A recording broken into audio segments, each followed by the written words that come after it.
हरियाणा के सोनीपत से रिश्तों की टूटी डोर को दर्शाने वाली बेहद दर्दनाक और आंखें खोल देने वाली खबर सामने आई, जिसने हर संवेदनशील इंसान के दिल को झकझोर कर रख दिया। एक तरफ जहां माता पिता अपनी पूरी जिंदगी अपनी संतानों के भविष्य को संवारने, उन्हें पढ़ाने लिखाने और पैरों पर खड़ा करने में बिता देते हैं, तो वहीं जब उन बूढ़े और लाचार माँ बाप को अपनी ढलती उम्र में औलाद के सहारे की सबसे ज़्यादा ज़रूरत होती है, तो कई बार उन्हें अकेलेपन और उपेक्षा के सिवा कुछ नहीं मिलता। सोनीपत के एक वृद्धा आश्रम से सामने आया ये मामला इस बात का सबसे विभत्स उदाहरण है कि कैसे आज के इस युग में पैसा, भागदौड़ भरी जिंदगी और निजी आराम यानी कंफर्ट इंसानी संवेदनाओं और पारिवारिक मूल्यों पर भारी पड़ते जा रहा है। जहां एक पिता के अंतिम विदाई में उसकी अपनी सगी बेटियां तक शामिल होने की ज़हमत नहीं उठा पाईं। इस पूरी घटना की शुरुआत महाराष्ट्र के रहने वाले शिवचरण गुप्ता की ज़िंदगी से जुड़ी है, जो पेशे से कपड़ा कारोबारी रह चुके थे और जीवन के अंतिम पड़ाव में अपनी पत्नी के साथ सोनीपत के एक वृद्धाश्रम में पिछले 1.5 साल से रह रहे थे। जानकारी के मुताबिक कुछ समय पहले उनकी पत्नी का भी निधन हो चुका था, जिसके बाद इस वृद्ध जोड़े की दुनिया पूरी तरह से उजड़ चुकी थी और उनकी उम्मीदें केवल उनकी 3 बेटियों पर टिकी हुई थीं। वृद्धाश्रम में रहने के दौरान जब शिवचरण गुप्ता गंभीर रूप से बीमार हुए और उनका शरीर जवाब देने लगा, तो उन्होंने अपनी आखिरी इच्छा जताते हुए अपनी बेटियों से मिलने और उन्हें देखने की गुहार लगाई थी। लेकिन अफसोस की बात यह है कि उन तीनों बेटियों में से कोई भी अपने बीमार पिता का हालचाल जानने के लिए वहां नहीं पहुंची और पिता के बार बार बुलाने के बावजूद वो अपनी दूरियों का हवाला देकर नजरें चुराती रहीं।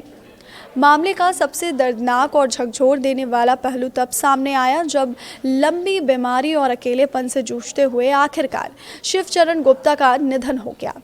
वृद्धाश्रम के संचालकों ने तुरंत नियमों के तहत और पूरी मानवीय संवेदना के साथ उनकी बेटियों को फ़ोन पर उनके पिता के दुनिया से चले जाने की आधिकारिक सूचना दी। हर किसी को ये उम्मीद थी कि कम से कम अंतिम समय में तो बेटियां अपने पिता का चेहरा देखने और उन्हें कंधा देने दौड़ी चली आएंगी, लेकिन उन तथाकथित आधुनिक और व्यस्त बेटियों का जो रवैया सामने आया, उसने इंसानियत को शर्मसार कर दिया। वो बेटियां अंतिम संस्कार में शामिल होने के लिए सोनीपत नहीं पहुंची, बल्कि उन्होंने साफ तौर पर समय न होने की बात कहकर पल्ला झाड़ लिया और औपचारिकता निभाते हुए अंतिम संस्कार के खर्चे के लिए ऑनलाइन मीडियम से सिर्फ 5100 रुपये आश्रम में भेज दिए। यहीं पर यह कहानी खत्म नहीं होती, बल्कि संवेदनहीनता की सारी हदें तब पार हो गईं जब पिता के अंतिम संस्कार के बाद बेटियों ने वृद्धाश्रम के संचालक से ये कह दिया कि वो ही पिता की अस्थियों को ले जाकर गंगा नदी में प्रवाहित कर दें,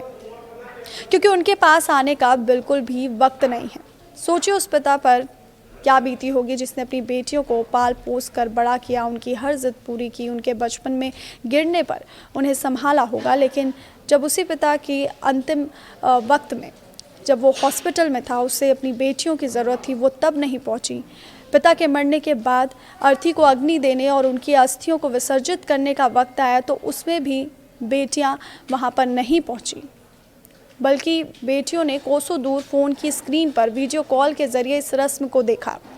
ये घटना आज के दौर के उन रिश्तों पर एक बड़ा और गहरा सवालिया निशान लगाती हैं, जहां सुख सुविधाओं और आधुनिक जीवन शैली मानवीय रिश्तों के फ़र्ज से ज़्यादा कीमती हो गई है। ये हम सभी के लिए आत्ममंथन करने का समय भी है कि क्या आधुनिकता की अंधी दौड़ में हम अपने उन संस्कारों और रिश्तों को पीछे छोड़ते जा रहे हैं जो बुढ़ापे में हमारी असली पूंजी होते हैं।